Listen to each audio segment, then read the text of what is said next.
Vasudevaya. Om Namo Bhagavate Vasudevaya. Om Namo Bhagavate Vasudevaya.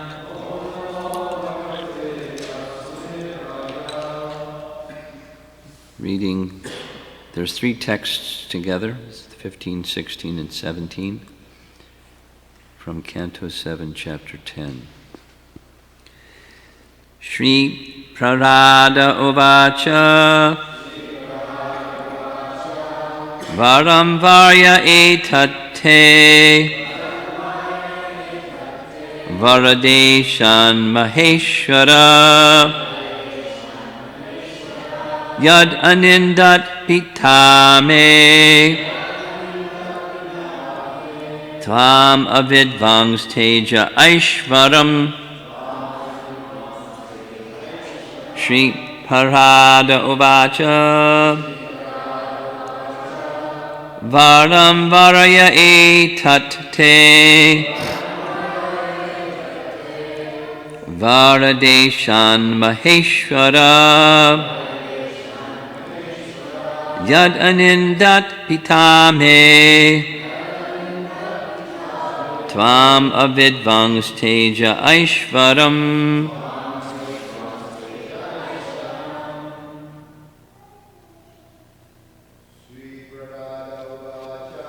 Shri Parada Uvacha Varam Varaya Etate Varadeshan Maheshwara Yad Anindat Pitame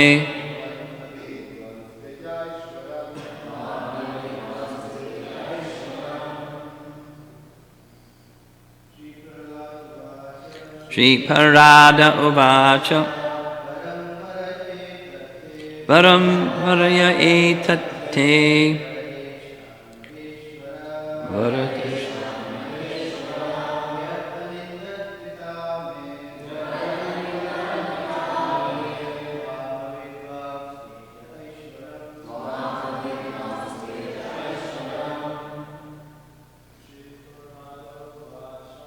Shri Parada Uvacha Varam Varaya Etate Varadeshan Maheshwara Yadanindat Pitame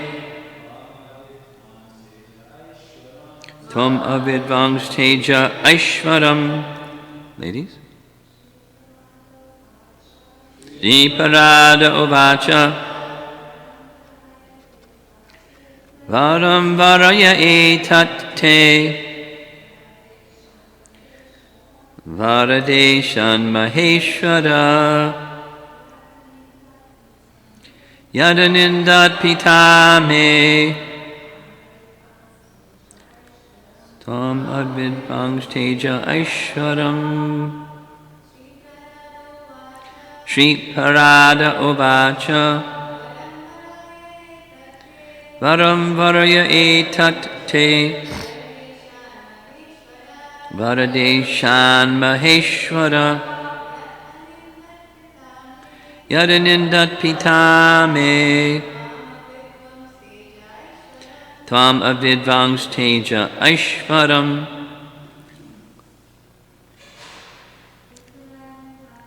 Shri Parada Uvacha Varam Varaya Etate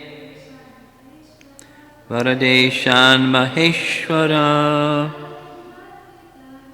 Yadanindat Pitame Tvam Avidvangs Teja Aishwaram. Shri Parada Uvacha Prahlad Maharaj said, Varam, benediction, Varaye, I pray, Etat, this, Te, from you, Varada Ishat, the Supreme Personality of Godhead, who offers benedictions even to such exalted demigods as Brahma and Shiva. Maha Ishvara, O my Supreme Lord, Yat, that, Anindat, vilified, Pitta, Father, Me, my, Tvam, you, Avidvan, without knowledge of, Tejaha, strength, Aishvaram, supremacy. And then there's two more verses. So I'm just going to read the translation of these three verses, then the purport. Prahlad Maharaj said, O Supreme Lord, because you are so merciful to the fallen souls, I ask you for only one benediction. What's his one benediction? He wants mercy for his father. I know that my father at the time of his death has already been purified by your glance upon him. But because of his ignorance of your beautiful power and supremacy, he was unnecessarily angry at you, falsely thinking that you were the killer of his brother. Thus he directly blasphemed your lordship, the spiritual master of all living beings, and committed heavily sinful activities directed against me, your devotee. I wish that he be excused for these sinful activities. And purport by Srila Prabhupada. Although Hiranyakashipu was purified as soon as he came in contact with the Lord's lap, and the Lord saw him, Prahlad Maharaj still wanted to hear from the Lord's own mouth that his father had been purified by the Lord's causeless mercy. Prahlad Maharaj offered this prayer to the Lord for the sake of his father. As a Vaishnava son, despite all the inconveniences imposed upon him by his father, he could not forget his father's affection. Pretty amazing.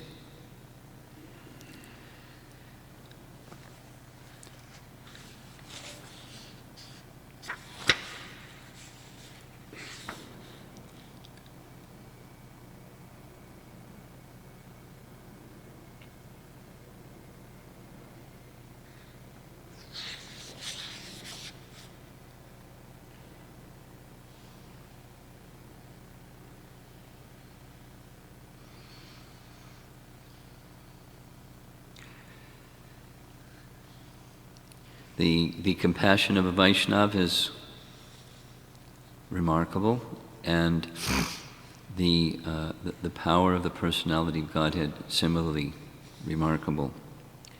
The verse from yesterday, with nice long purport, was discussing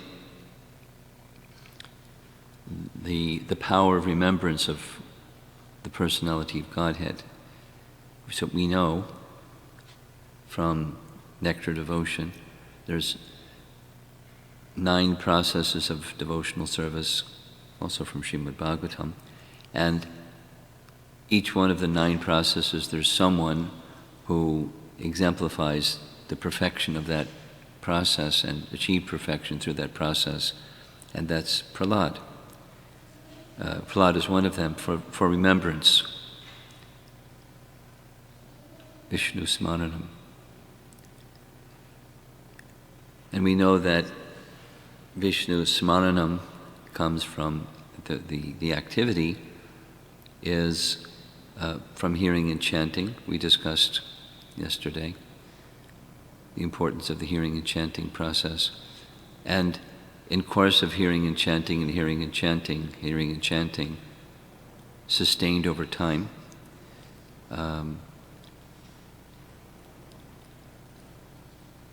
Nirahantarya is the Sanskrit phrase used for continuous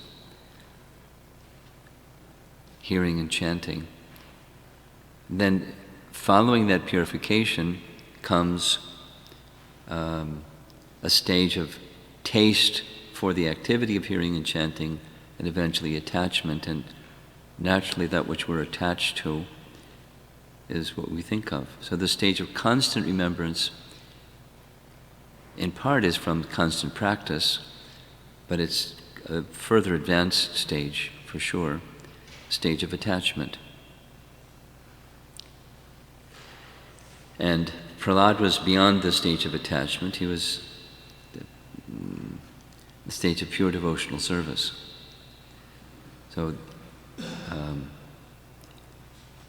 in the case of Hiranyakashipu, he was also thinking of the Supreme Lord, remembering the Supreme Lord, not in a nice way, as an enemy.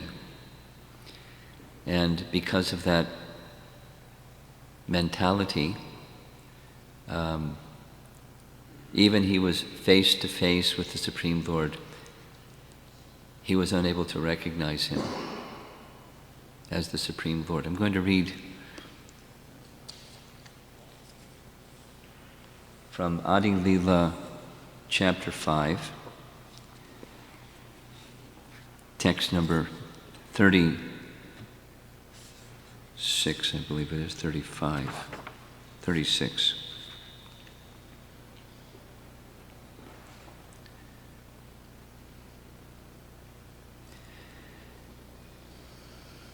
In this section, the discussion is going to the region of Siddhaloka, which is the spiritual sky, and all that's in the spiritual sky, not just the Brahmajyoti, but the planets, Vaikuntha planets. It's Siddhaloka, beyond the material nature. So there's an aspect of Siddhaloka that's the Brahmajyoti, that has no spiritual variegatedness. It is like the homogeneous effulgence around the sun.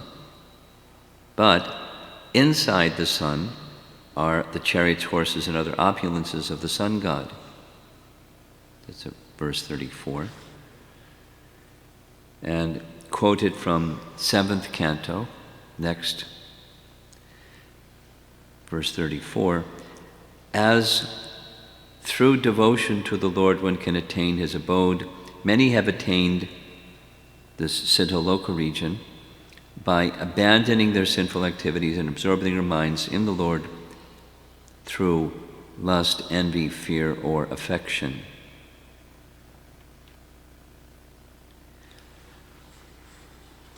So the destination, the spiritual sky, is the destination of those who have become free from their sinful activities. Now, going back to what Prahlad is saying, I know that my father has been purified by your glance, and more than that, also in the purport, by being on the lap, by being handled by the Supreme Lord, he became purified. So the sinful activities part was gone, and his mind had become attached to the personality of Godhead, in large part due to anger, as we heard, feeling that my father's brother has been killed by Lord Vishnu, so Vishnu is my enemy, I want to kill my enemy. So then the verse and purport for text 36.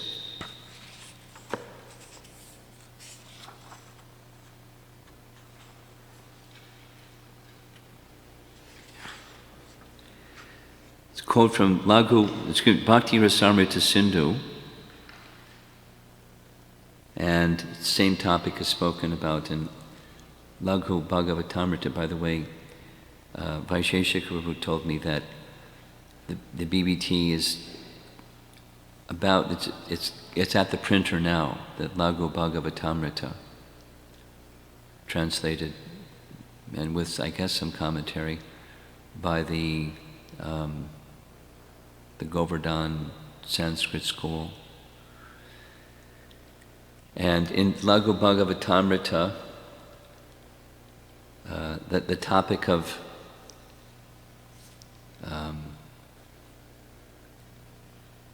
the same topics, according to Jiva Goswami, the same topics as discussed in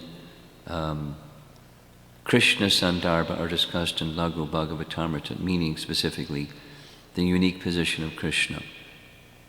Krishna's tu Bhagavan Swayam, the unique position of Krishna amongst all the forms of the Lord. So that's discussed here. The verse from Bhakti Rasamrita Sindhu reads,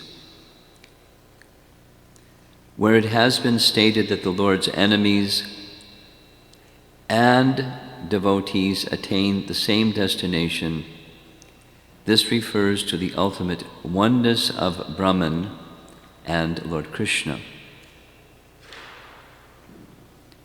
This may be understood by the example of the sun and the sunshine, in which Brahman is like the sunshine and Krishna himself is like the sun.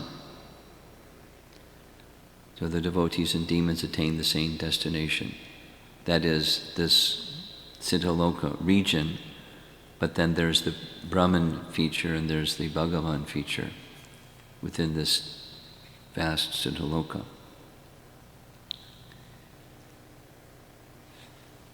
The purport reads that Rupa Goswami, when he discusses this topic in Laghu Bhagavatamrita, he refers to a discussion between Parashara Muni and Maitreya from Vishnu Purana.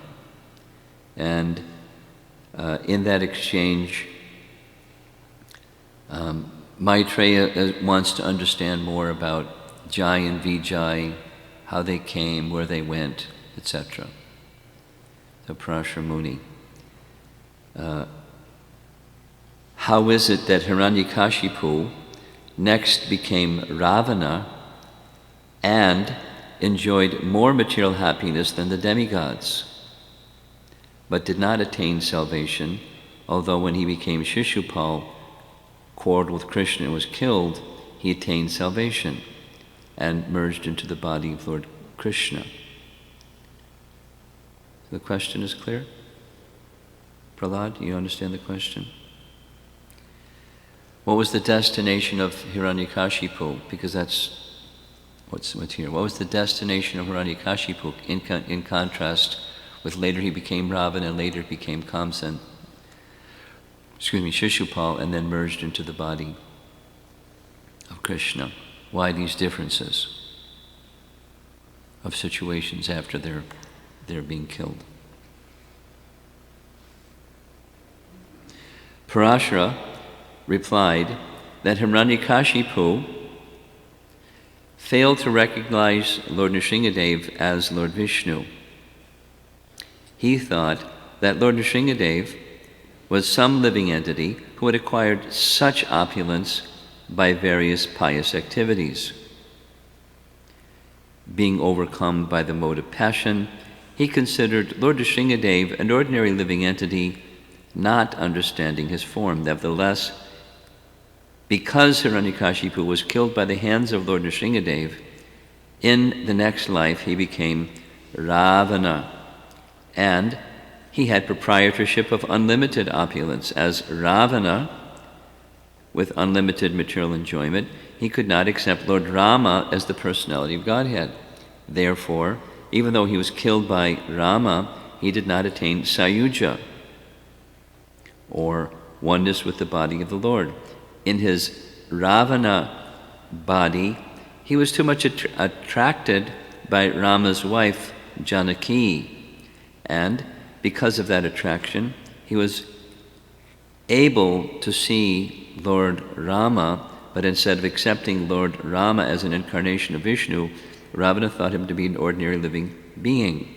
When killed by the hands of Rama, therefore, he got the privilege of taking birth as Shishupal, who had such immense opulence that he could think himself a competitor to Krishna.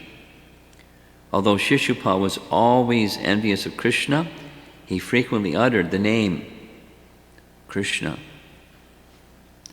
and always thought of the beautiful features of Krishna.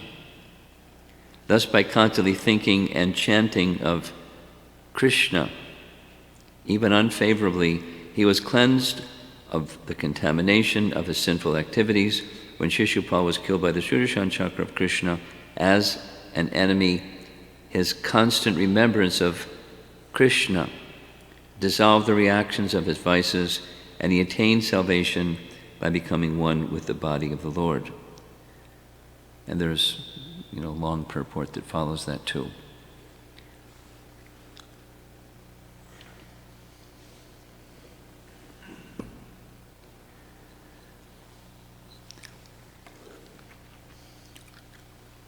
So Prahlad's compassion was, as mentioned, although he already knew that by contact with Lord Nrsingadev, his father was freed from the reactions of his unlimited volumes of sinful activities, he just wanted to hear it directly.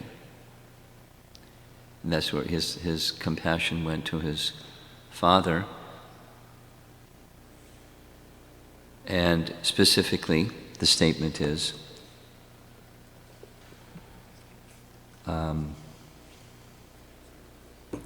cultured as he was, or Krishna conscious as he was,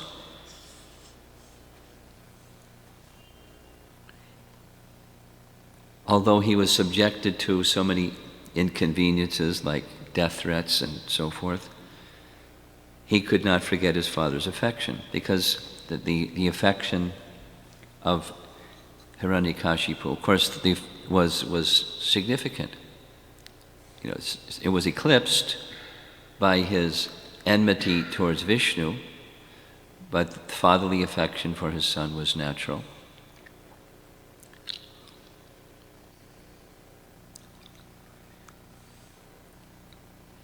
Now, a little bit about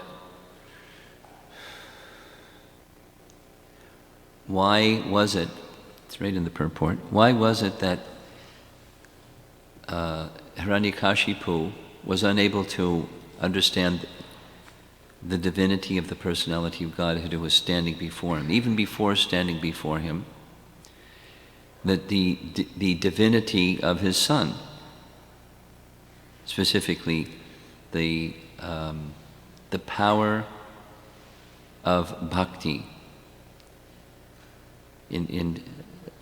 He saw the display of the power of Prahlad's bhakti, but he couldn't accept.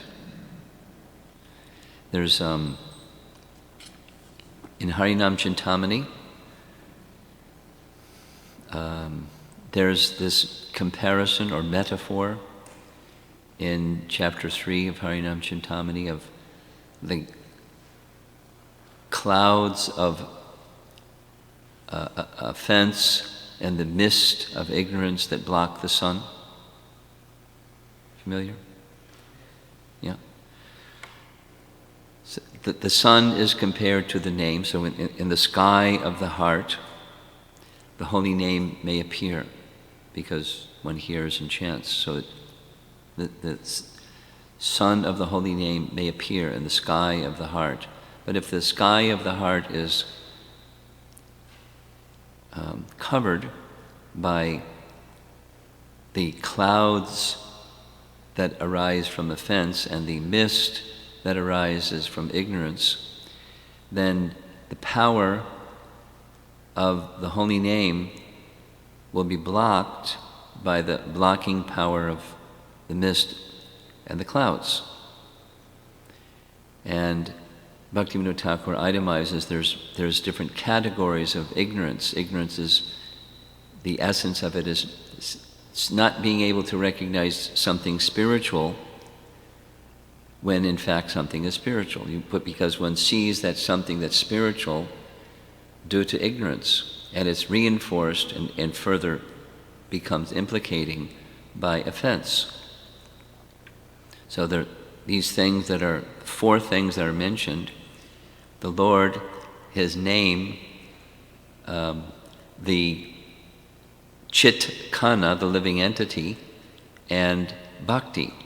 These 4 things in this world are spiritual, and when one comes in contact with that which is spiritual, if one has these clouds of anarthas arising from offense and the mist of ignorance, then even we're chanting, it's not going to, that there's a power in these things that block them.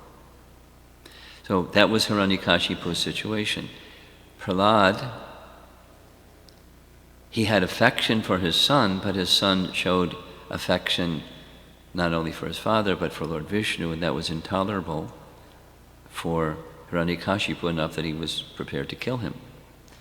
But when he saw event after event after event, the power of bhakti that was possessed by Prahlad, he couldn't accept it. He couldn't understand it was something spiritual. He could understand it was a power, just like we read from this purport. Hiranyakashipu thought, Lord Nrsingadev is a human being, a living entity like me. He somehow got some powers, like I've got some powers. Perhaps he did some austerities, however he got those powers, and he's powerful, but I'm more powerful. I'll match my power against his power because he's a living entity and I'm a living entity. But he could not see the divinity, the spiritual position of Lord Nrsingadev, or the bhakti of Prahlad.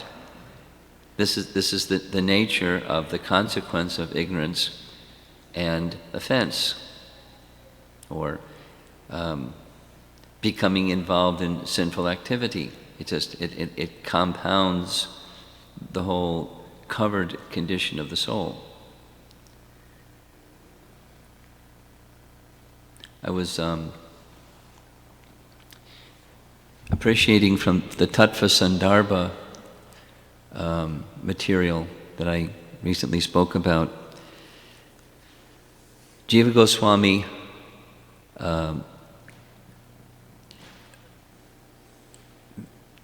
very willingly presents views that are opposing to a Vaishnava view, and there's some scholarly presentation that says that the Bhagavatam, or all of the Puranas and Itihasas, they're not Vedic in the sense that they're a modern composition by somebody.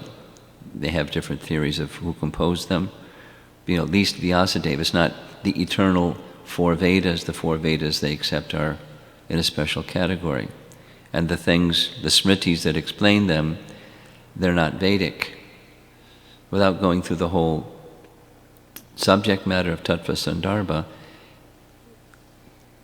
very simply, Jiva Goswami shows number of references, not 1 or 2, but a number of references where the Vedas say the Puranas and Itihasas are Vedic.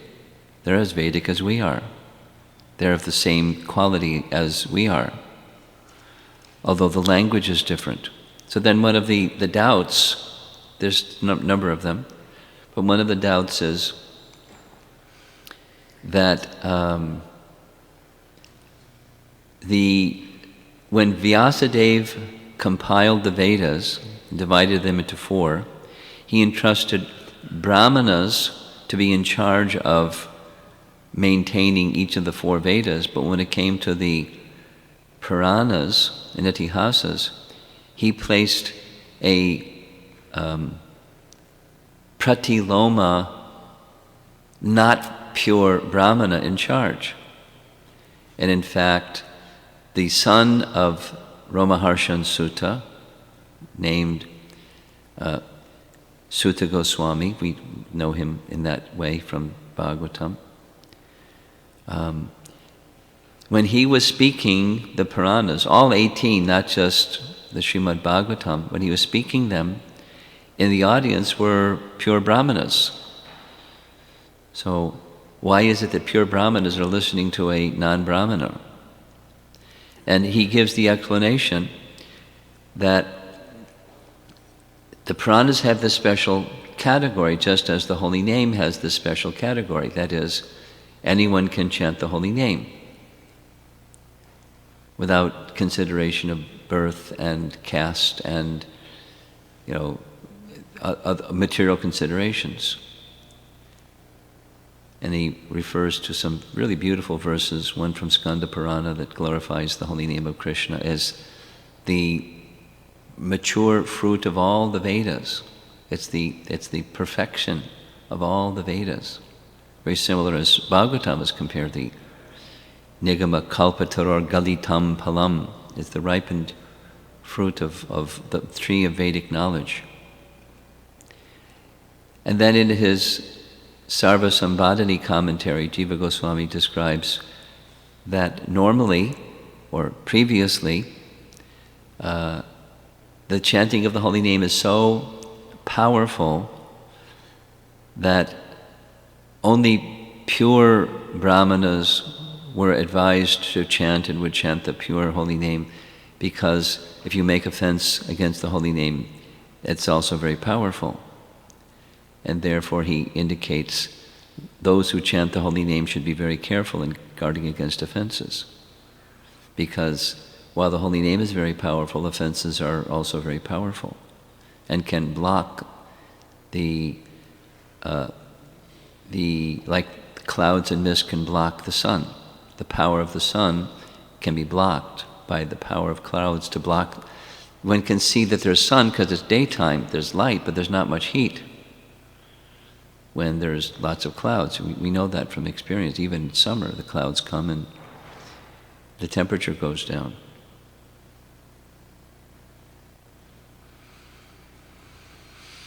Humidity may go up, but temperature goes down. So there's a science to all of this, and that's the eradication of the mist of ignorance and the clouds of anarthas. The clouds of anarthas that arise most significantly from offenses against the holy name. There's other sources, but the others can be mitigated by the bhakti process itself, but the offenses against the holy name have a blocking power that if one doesn't free oneself from these 10 offenses, according to Chaitanya Mahaprabhu, one may chant the holy name for millions of lifetimes and not get the full benefit. So here's the situation where Hiranyakashipu, his seeing the power of bhakti of Prahlad, which he couldn't accept, or the beautiful form of the personality of Godhead and the power of the personality of Godhead, but he couldn't accept.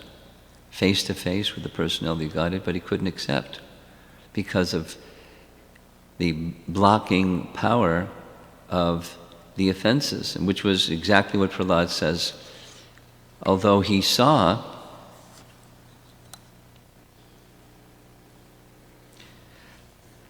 he directly blasphemed your lordship, the spiritual master of all living beings, and committed heavy sinful activities directed against me, your devotee.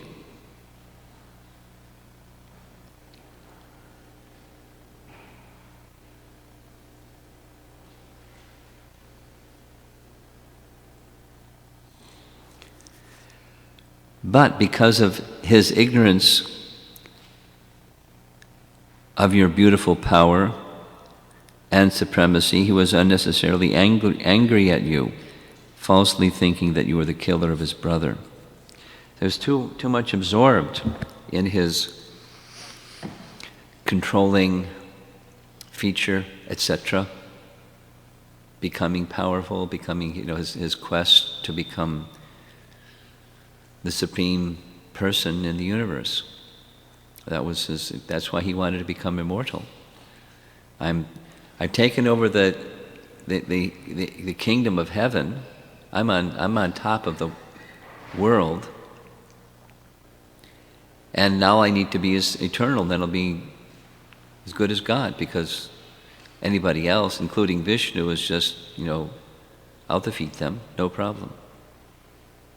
But I need to become immortal. That was his interest in immortality. He could become, in effect, the topmost being. So his God project was pretty dramatic. And the rest of us have much smaller ones. But the mentality of not accepting the supremacy of the personality of Godhead and the position of devotion of his devotees, and even for that matter, the spiritual position of all living entities, because they're particles of the personality of Godhead, not being able to see that way is due to the reasons mentioned by Prahlad. His offenses towards the personality of Godhead and his offenses against the devotee of the Lord. And so he couldn't see. His vision was blocked. However, because the merciful Lord nonetheless cast his glance upon Hiranyakashipu and touched him, placed him on his lap, and he did all of what he did, shown in that nice picture over there, bifurcated his body with his nails. He was relieved of the reactions to his sinful activities. There's a nice section where this is discussed similarly, and I haven't had the time to study it properly yet, but from Bhakti Sandarbha, where there Jiva Goswami discusses all of this, and he points to the example of Daksha, that apparently Daksha was relieved of the reactions to his offense to Lord Shiva, because he got this goat's head, and then he went to Lord Shiva and requested forgiveness, and Lord Shiva, being easily pleased, gave his forgiveness. But the tendency, the subtle root tendency didn't go away. And so in his next life, he became Daksha Part 2. And he did the same thing again, because the tendency was still there. He offended even worse. Narada Muni cursed him. Daksha. So the mentality of offensiveness doesn't die easily, even if Lord Shiva gives forgiveness.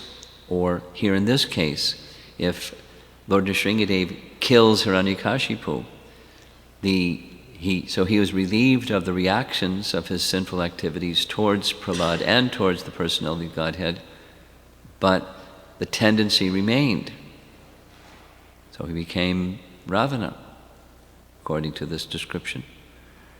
And he still had this spirit of being the enjoyer and being willing to put everything at risk because of his spirit of enjoyment, including being unable to hear, even from the best of advisors, his dearmost advisors, that he shouldn't mess with Ram. It was just the wrong thing to do. And coveting Sita, give it up. He couldn't give it up. Lust was too strong, and the reactions of his offensiveness was still there, or the mentality of offensiveness, I should say, was still there. The root tendency. It's not easy to give up such root tendencies.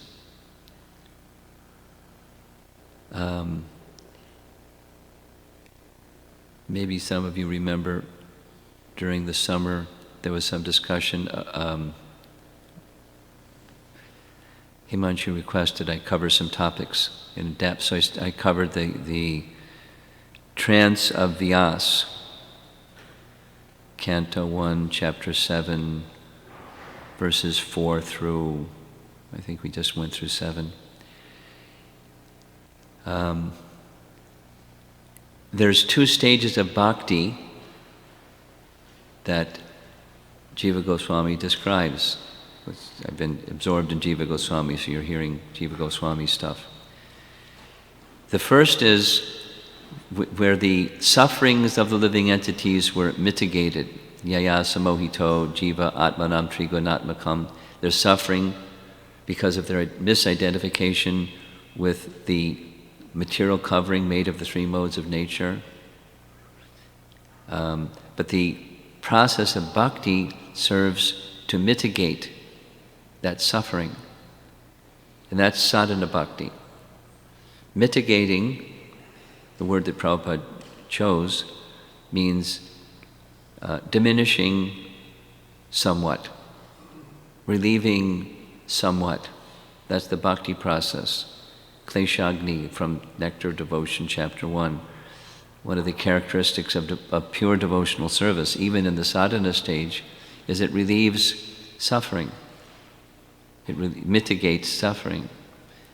And then there's a further stage that's described later where one can see the personality of Godhead. And when seeing the personality of Godhead is the stage of prema bhakti. Now here we have Hiranyakashipu who saw the personality of Godhead, but it wasn't the stage of prema bhakti. Not at all. And so the tendency remained. Even he was fully cleansed, confirmed by the Supreme Lord in the next verse. He was fully cleansed of the reactions for all of his sinful activities. The tendency remained. He didn't come to the point of recognizing the personality of Godhead at the moment of death. He was still thinking of he's a living being like me, just a powerful guy, and I'm going to beat him because I'm more powerful than anybody. He couldn't recognize the personality of Godhead because that stage of prema bhakti hadn't arrived, and therefore the tendencies for offenses were still there, blocking his capacity to see. So those that take up this process of chanting and the devotional service that follows from the process of chanting should be very concerned. It's the instruction from Scripture and through our acharyas. We must be very concerned about having proper sambandha gyan, proper understanding of what's what, so that we can get the proper benefit from our chanting and devotional service. And we must be very careful in guarding against the 10 offenses. Repeated and repeated and repeated, the 10 offenses. Not like being freaked out or fearful or something, but being properly educated and properly cautious, prudently, carefully guarding against those 10 offenses, because even the process may go on, the power will be blocked, will be prevented from achieving the full benefit that this gift of the holy name provides us.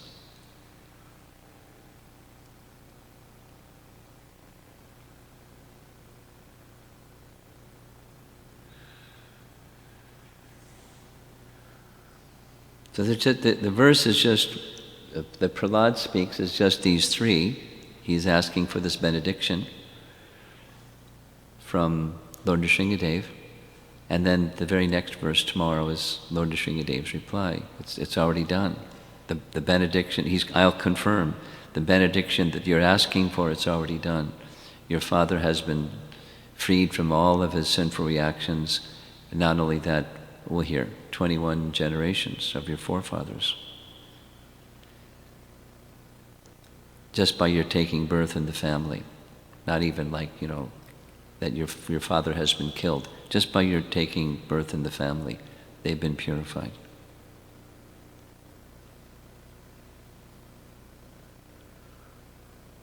So we'll discuss that tomorrow. Any comments or questions on this?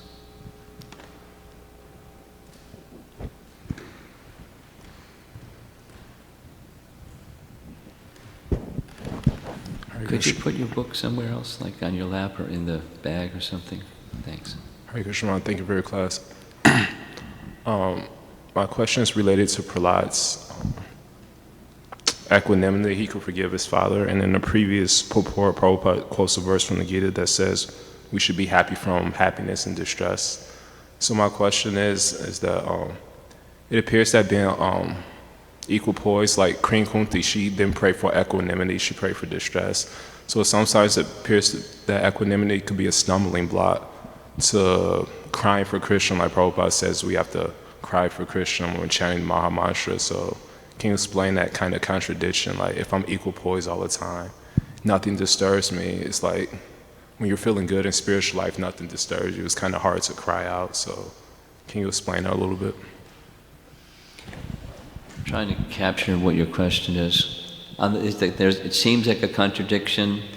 On the one hand, devotees are not disturbed by circumstances and remain peaceful, and the other is to cry out for Krishna. Yes, we hear both instructions. Let me say back. Let me try to capture what you're saying.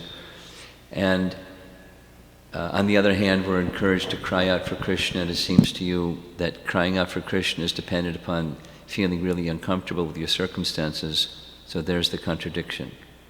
Did I get it? Okay.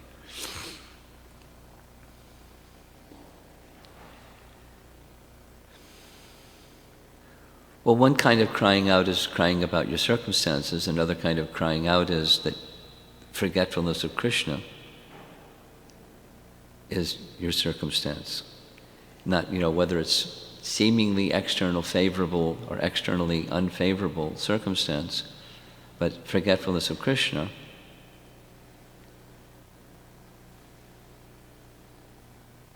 Even when we're chanting Krishna's name, so that the eagerness, intense eagerness, is that kind of crying out that make thought of Krishna be in my consciousness, not the circumstance should change, please. I cry out because I don't like the circumstances, I want better ones. That kind of crying out.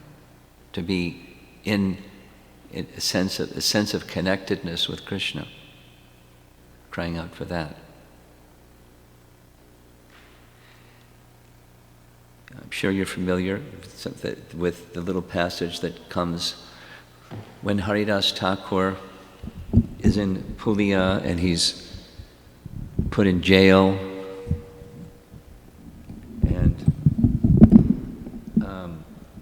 while he's in jail, there's other people in jail, and they feel, wow, this is great fortune. We're getting the association of a saint in jail. And so they're celebrating and crowding around Haridas, and Haridas says, I want to give you a benediction. May you stay like this. I say, what kind of benediction is that? We're in prison. Why are you saying this? He said, no, I don't mean may you stay in jail forever. In fact, he said that in a few days you're going to be released from jail.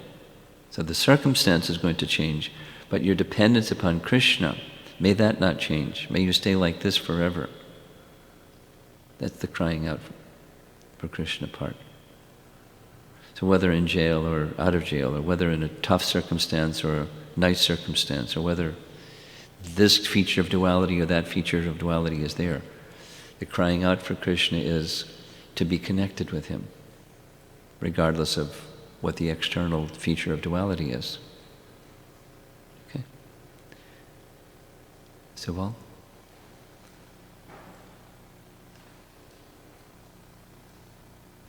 Guru Maharaj, I wanted to ask you to see if you can speak a little more this very important point that you say that we should be pretty much concerned about this point of this tendency that is there for offenses, that blocks, and I can see not only Krishna but so many things. 4 things. At least Bhaktivinoda Thakur identifies Krishna, Krishna's name, Bhakti, and the living entity being spiritual manifestations in this world. Go ahead. Yeah, so if I cannot see, then how I'm going to be able to correct the situation? I mean, sometimes, in my experience as a aspiring devotee, you go to so many phases in which you're just thinking you're going ahead, but you're not seeing things, and you may be committing this offense or that offense. Welcome to the club. Catch-22 situation. What do you do? Well, association, proper hearing, and continued practice.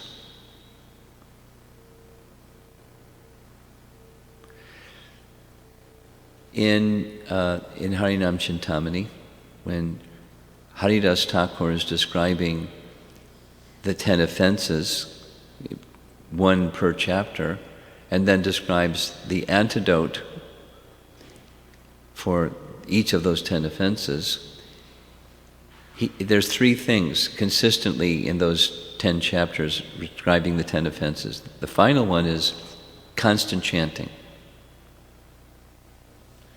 Another is putting something on the other side of the pan scale, which is, say, if it's neglecting the orders of the spiritual master, it's carefully follow the orders of the spiritual master. You put something on you recognizing there's such and such tendency, exaggerate and puts very strong emphasis on its opposite. And another, the third, is consistently, Haridas is very encouraging, just giving the glory of the holy name. So with faith in the glory of the holy name, which enables one to consistently or continuously go on chanting, the power is there. But one won't do that without faith. So he presents consistently the glories of the holy name that inspire us to do like that. So bringing our attention to the glories of devotional service, the glories of the holy name, or the glories of Krishna. And in our case in particular, the glories of those who are choosing to take a life of devotion to Krishna. So those souls, the Vaishnavas, they're special. And we may interact with them in different ways, but those souls are special. So hearing the glories of that which is spiritual, he does that consistently in those chapters. So those are ways. There's some it's both receiving and some sincere effort. That is possible. But the predicament, it's not just in this lifetime, it's many, many lifetimes. So many, too many lifetimes, bringing with us all this baggage, even before we take birth, even before we start devotional service. There's all this baggage. So your question is how to overcome that. Those tendencies. Those are some instructions given in Scripture how to do that. Given by Haridas, great Acharya. Right? Something else? Krishnarchana? Sure, Romapada Swami, that's a cloud of ignorance and anarthas, that you were describing, Hiranyakashipu was carrying in his heart. So, Prahlad Maharaj appears to have been detached through all the difficulties Father put him through, because detached, big time. And I guess the question is, this verse is highlighting where he's asking for Lord Nrsimha to excuse his father. I guess the question is, through that time of Prahlad Maharaj's detachment and the difficulties his father was putting him through, was there a kind of constant well-wishing for... Was there a what? A kind of well-wishing towards his father, and if so, would that not have made a dent in those anarthas that his father was carrying?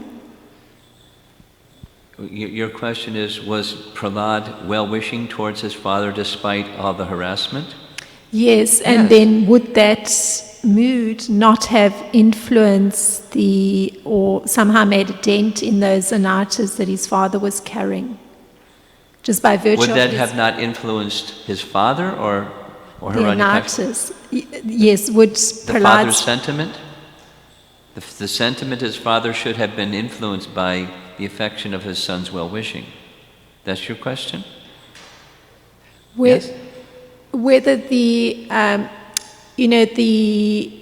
anarthas, the ignorance that the father is carrying would have been broken down somewhat. I think I got it. Well, Hiranyakashipu was hardcore. There's lighter demoniac, and there's medium demoniac, and there's heavy demoniac, and he was really thick in the demoniac nature.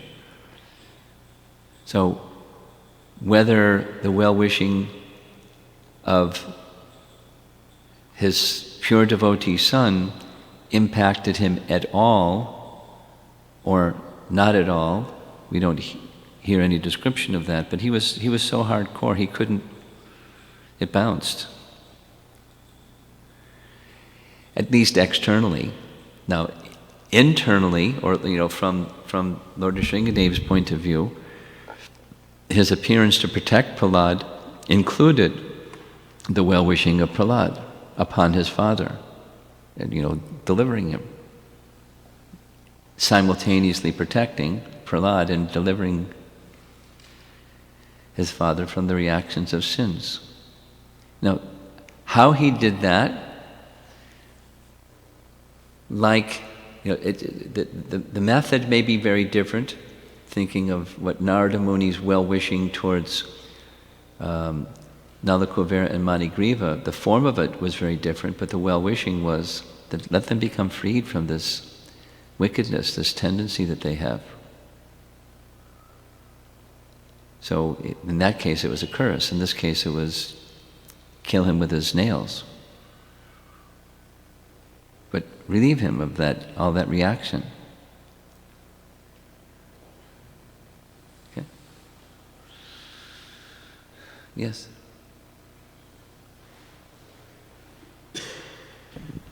Maharaj, Siddha Loka is a spiritual planet?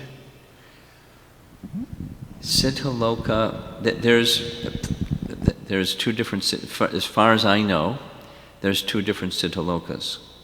There's a Siddha Loka that's within this creation, within the cosmic manifestation, where the Siddhas reside, those that have mystic powers. And then there's another Siddha Loka that's being referred to in Chaitanya Charitamrita. That's the vastness of the spiritual sky. It's another application of the same term. And the spiritual planets. Primarily it's the Brahmajyoti, but it's also indicating the Vaikuntha realm. So there's two Siddha Lokas. Which one's your favorite? I think I was reading the same section, and in that section it was written that in that Siddha Loka, it is a spiritual planet, but there is no spiritual variegatedness. No spiritual variegatedness. Yeah. But then, you just, should I read what comes after that? Let me read what comes after that. In that case, Siddha Loka is referring to the Brahmajyoti, but what comes right after that? You're a real technical person. You like these technical questions. It's okay. I don't mind. The next verse. But inside, it is like the homogeneous effulgence around the sun, but inside the sun are chariots, horses, and other opulences of the sun god.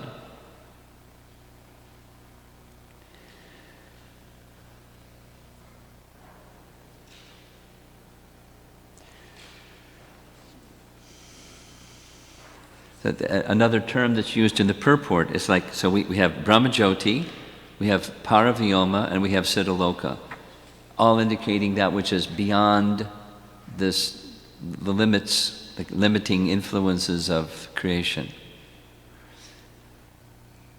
Brahmajyoti, Paravyoma, Siddhaloka. Within that Brahmajyoti, Paravyoma, Siddhaloka, the Paravyoma is also the vastness of the spiritual sky and the planets within the vastness of the spiritual sky. So one could speak just about the Jyoti, or Siddhaloka being the undifferentiated, homogeneous spiritual effulgence. Or it can also indicate, the planets within that vastness of the spiritual sky.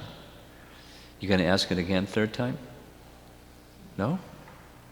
You usually do. Go ahead. To the Romahars Sutta, he was given the charge of Puranas and Mahabharatas. So the Mahabharata is directly the instruction of Krishna to Arjuna. And the same thing was given to Romahars Sutta. So what was the cause of despondency of Vyas then? Because it was full of Krishna and Arjuna, the story. So I don't follow what you're saying. Okay. He divided the four Vedas, one Veda into four Veda. Yes, he did. did. The fifth Veda is Puranas and Mahabharata. He gave to Romahars Sutta. Yeah. And it seems that Mahabharata is full of stories of Krishna and Arjuna. It's an instruction of Krishna to Arjuna, probably though. Is that a problem? So then why the Narada asked him to do this work again? Because Krishna was already there in that. Oh, specifically it's in relation to you have not sufficiently glorified the personality of Godhead. It's a Right One literature that just does that. Within Mahabharata there's all kinds of things, not just that. Specifically, because I just studied it, Jiva Goswami points out that in Mahabharata there's 3 sections that are very clearly, exclusively transcendental. There's a Narayaniya section, where Narayana, the glories of Narayana are described exclusively, verse after verse after verse after verse after verse after verse. And Vishnu Sahasranam, that section, and Bhagavad Gita section. And otherwise, there's so many other topics. That's not just the personality of Godhead. You have another one? You're good? Okay. Okay, I think we'll end. Oh, you have something? Okay.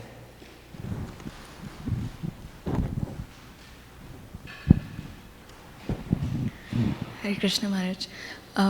In this section, there is specific reference to forgiveness of his father, but in my case, I don't feel I'm at that elevated stage as a practicing devotee of Prahlad Maharaj. So, what is our means of dealing on a practical level with other devotees? How do we practically learn how to deal with other devotees? Okay, that's a nice question. Well, we can't, we're advised to not imitate, and it's not like, it's exactly what your question is saying, I can't imitate. But so you cultivate. You have this luminary, example of what pure devotion is, and you recognize where you are, and not imitate, but follow the example of such person. And to the capacity that you have, you follow the example of that luminary. With faith that the process of bhakti will purify and gradually more and more elevate your consciousness to come closer and closer to that standard. And so you recognize your own limitations. You may feel some regret for your limitations, but you act rather than just hover in regret or lamentation. You just honestly recognize your position. We had this whole one of the previous retreats in Gitanagara was exactly on this point: recognize and grow, recognize and go further. With faith and the process of bhakti, the process of bhakti is pure and purifying, and I'll gradually become purified by that process. So let me say, faithful to the process, and my capacity to be Prahlad-like will grow. Because it's innately there, it's just now covered, and it'll come. To whatever capacity Krishna wants to help me, I'll make my sincere effort. And I'm depending upon Krishna for his help. We'll end there. Thank you very much. Prabhupada ki jai.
Rama